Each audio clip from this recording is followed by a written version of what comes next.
হরে কৃষ্ণ। আজকে কিন্তু বেশ ডিপ আলোচনা হবে। আজকে ভগবানের সত্যি অস্তিত্ব আছে কি নেই এই ব্যাপারে আপনাদের ধারণাটা একদম ক্রিস্টাল ক্লিয়ার হয়ে যাবে। কারণ কি, শ্রী চৈতন্য মহাপ্রভু আমাদের কৃপা পরবশ হয়ে আমাদের ভগবান আছে কি নেই সে সম্বন্ধে একটা সুন্দর ব্যাখ্যা দিয়েছেন। তার আগে আপনাকে আমি একটা উদাহরণ হিসাবে দিতে চাই, যেহেতু আপনি আজকের মডার্ন যুগের মানুষ।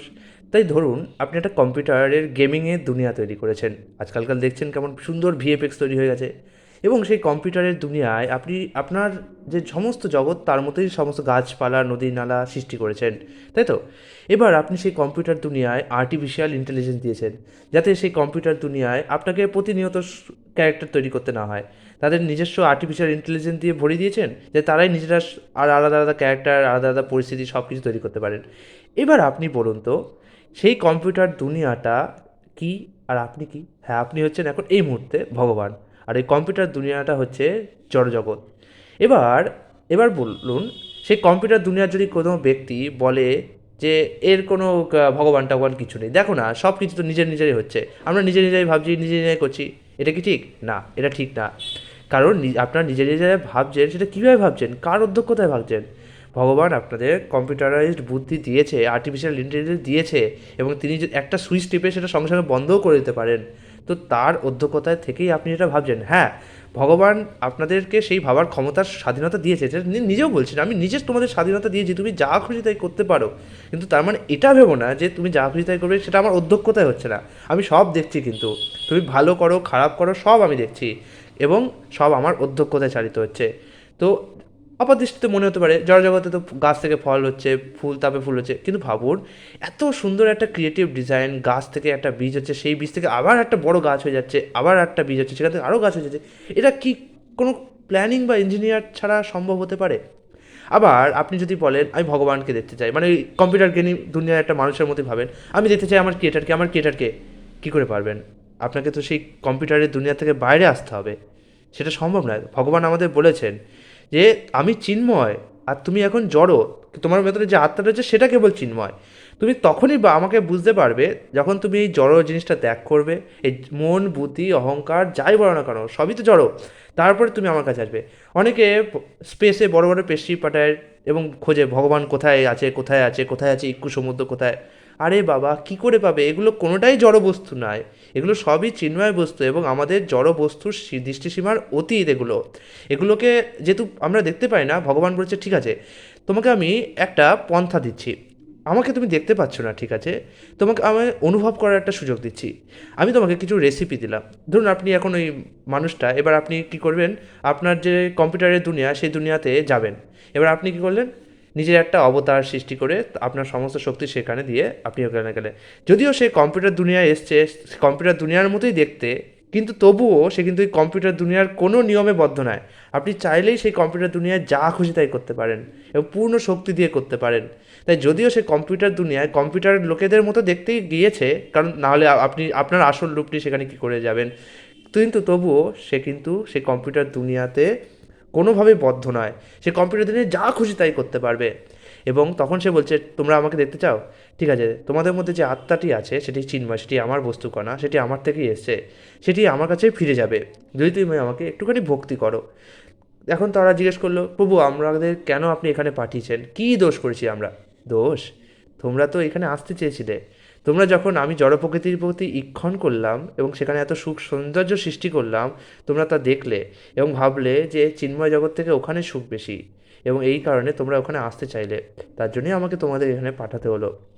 তখন ভগবান আমাদের এখানে পাঠালেন। এবং দেখেও থাকবেন যে একটা বাচ্চা যদি আপনার কাছে খুব জেদ করে আমি ওখানে যাব ওখানে যাব ওখানে যাব, এবং আপনি যদি তাকে জোর করে বেঁধে থাকেন, তার মনে অতটা খুশি থাকে না।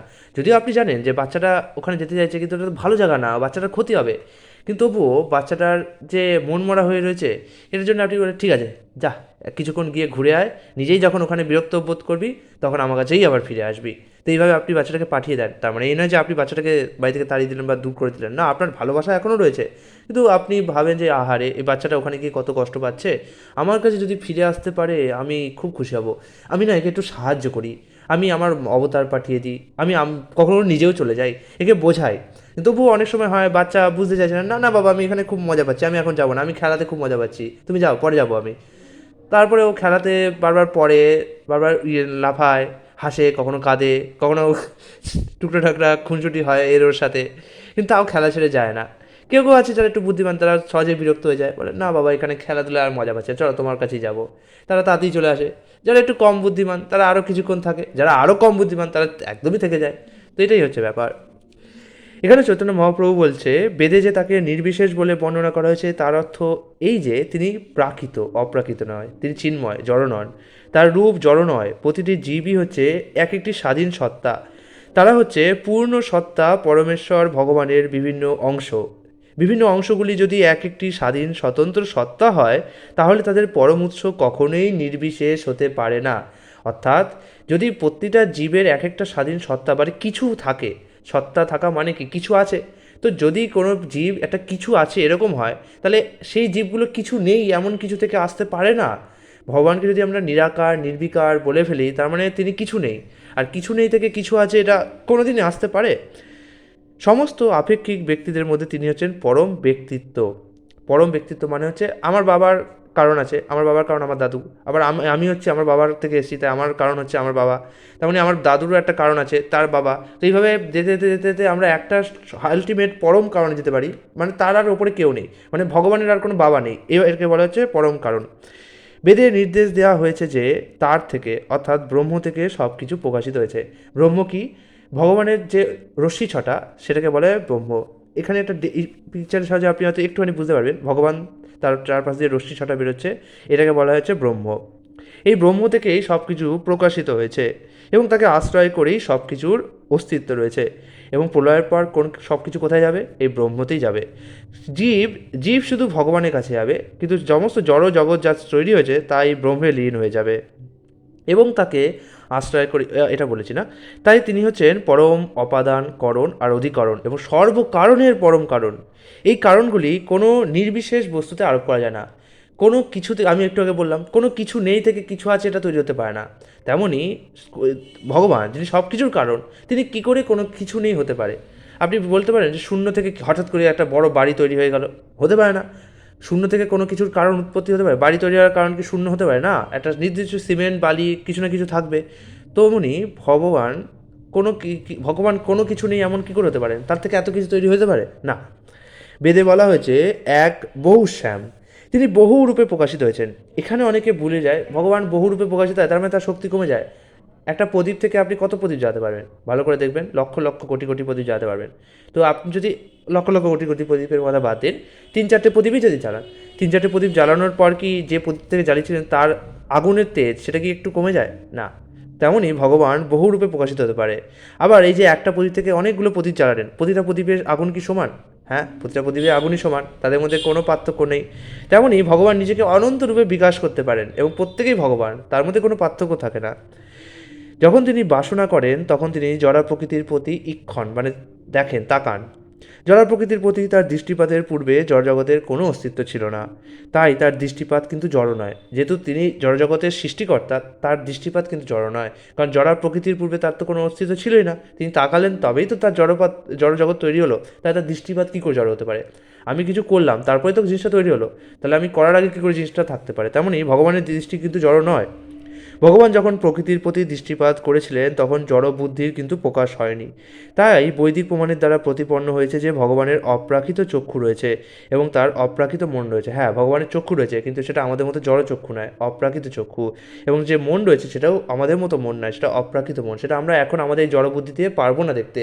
আমাদেরকে তার জন্যে আমাদের এই দেহ ত্যাগ করতে হবে এবং দেহ ত্যাগ করে ভগবত ধামে যে চিন্ময় দেহটা আমরা ফেলে এসেছি সেই চিন্ময় দেহটার কাছে আবার ফিরে যেতে হবে।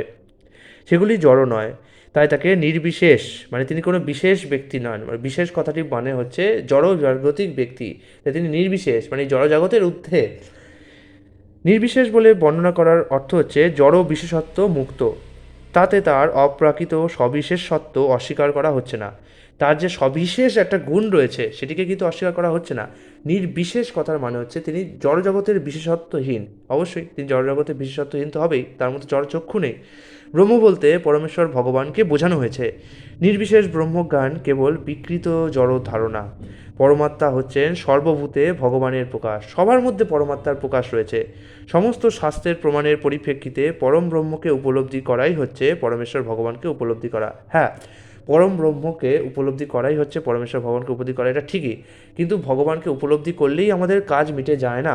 যেমন রান্নাঘরে ধরুন খাবার রান্না হচ্ছে, ধরুন আমি বলবো যে পোলাও রান্না হচ্ছে, আপনি পোলাওয়ের গন্ধ পেলেন এবং বুঝতে পারলেন যে হ্যাঁ এটা পোলাও, কিন্তু পোলাওকে উপলব্ধি করেই আপনার তাকে পাওয়া হলো না। আপনি অবশ্য গন্ধে জানতে পারলেন যে এটা পোলাও রান্না হচ্ছে, কিন্তু আপনাকে পোলাওটাকে দেখতে হবে কেমন দেখতে, তাকে আস্বাদন করতে হবে, তবেই আপনি ভগবানকে প্রকৃত রূপে পাবেন। আর সেই পথটা হচ্ছে ভক্তি। তিনি হচ্ছেন বিষ্ণু তত্ত্বের পরম উৎস। পুরাণ হচ্ছে বেদের অনুগামী শাস্ত্র। কিছু হয় অনুগামী শাস্ত্র, কিছু হয় প্রতিগামী শাস্ত্র। অনুগামী শাস্ত্র হচ্ছে, আমি ধরুন একটা কথা বললাম, এবার সেই কথাটাকে কন্ট্রাডিক্ট না করে সেই কথারই অনুরূপে তাকে ব্যাখ্যা করার জন্যে আমি অনুগামী শাস্ত্র। পুরাণ অ্যাকচুয়ালি হচ্ছে কেস স্টাডি। যেমন একটা দেশের সংবিধানে লেখা আছে যে, একটা দেশের সংবিধানে লেখা আছে কাউকে হত্যা করলে তার 3 বছরের জন্য শাস্তি হবে। এবার যে প্রকৃত জ্ঞানী ব্যক্তি তার পক্ষে শুধু বুঝলেই হবে যে না, ঠিক আছে, কিন্তু কলিযুগে তো কেউ প্রকৃত জ্ঞানী ব্যক্তি নয়, তাই তাকে ব্যাখ্যা করার প্রয়োজন হয়। এবং সেই ব্যাখ্যাটা কীভাবে হয়, একটা উদাহরণের সাথে, যে 1953 সালে জুহু নামক স্থানে মিস্টার ভূপেন্দ্র একে আগরওয়ালকে মিস্টার রাজেশ শর্মা হত্যা করেছিলেন এবং তার জন্য তাকে আদালতে 3 বছরের শাস্তি দেওয়া হয়। এবার যেহেতু সে স্টোরির মাধ্যমে বুঝতে পারলো, তার ফলে সে বুঝতে পারলো যে না, হত্যা করলে তার 3 বছর শাস্তি হতে পারে। তো বেদ হচ্ছে সূত্র বা মন্ত্র, যেখানে কী কী করতে হবে বলা হয়েছে, কিন্তু সেটাকে যে কীভাবে অ্যাপ্লাই করতে হবে তার স্টোরির মাধ্যমে বর্ণনা করা হয়েছে পুরাণে। তার মানে এই নয় যে পুরাণ একদমই কাঁচা ব্যক্তিদের জন্য। কলিযুগের মানুষ একটু অধঃপতিত এবং তারা সহজে বুঝতে পারে না, তার জন্য এটা এইভাবে পুরাণে গল্প আকারে বলা হয়েছে। সাধারণ লোকের পক্ষে বৈদিক মর্মের মর্ম উপলব্ধি করা অত্যন্ত কঠিন। স্ত্রী বৈশ্য এবং ব্রহ্মবন্ধুরা, মানে ব্রাহ্মণকুলে যাদের জন্ম হয়েছে কিন্তু যারা ব্রাহ্মণের গুণাবলী অর্জন করতে পারেননি, বেদের মর্ম উপলব্ধি করতে পারেন না। সেই কারণে বৈদিক জ্ঞানকে ভালোভাবে প্রকাশ করার জন্য পুরাণ এবং মহাভারত প্রকাশ করা হয়েছে। এখানে স্ত্রী বৈশ্য এবং ব্রহ্মবন্ধুদেরকে বলা হয়েছে। আজকালকার দিন নারীবাদী সমাজে অনেকেই এটাই আপত্তি তোলে যে এখানে স্ত্রীকে অল্প বুদ্ধি বলা হয়েছে, শূদ্রদেরকে অল্প বুদ্ধি বলা হয়েছে। না, আমি এটা একদিন আপনাদের কাছে ক্লিয়ার করে দেবো, আজকে যেহেতু ভিডিওর লেন্থ খুবই কম, যে স্ত্রী বৈশ্য এবং শূদ্রের কথা কেন বিশেষভাবে বলা হয়েছে।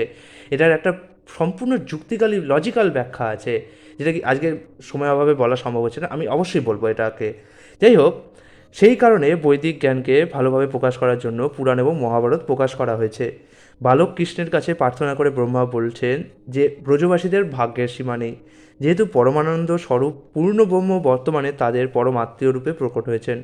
বৈদিক মন্ত্রে বলা হয়েছে যে তার পা নেই এবং হাত নেই, কিন্তু তবুও তিনি সবচাইতে দ্রুত গমন করেন এবং ভক্তিভরে তাকে যা দেওয়া হয় তা তিনি গ্রহণ করেন। এর থেকে স্পষ্টভাবে বোঝা যায় যে তার বিভিন্ন অঙ্গ সমন্বিত রূপ রয়েছে, কিন্তু তার সেই অঙ্গগুলি প্রাকৃত বা জড় নয়।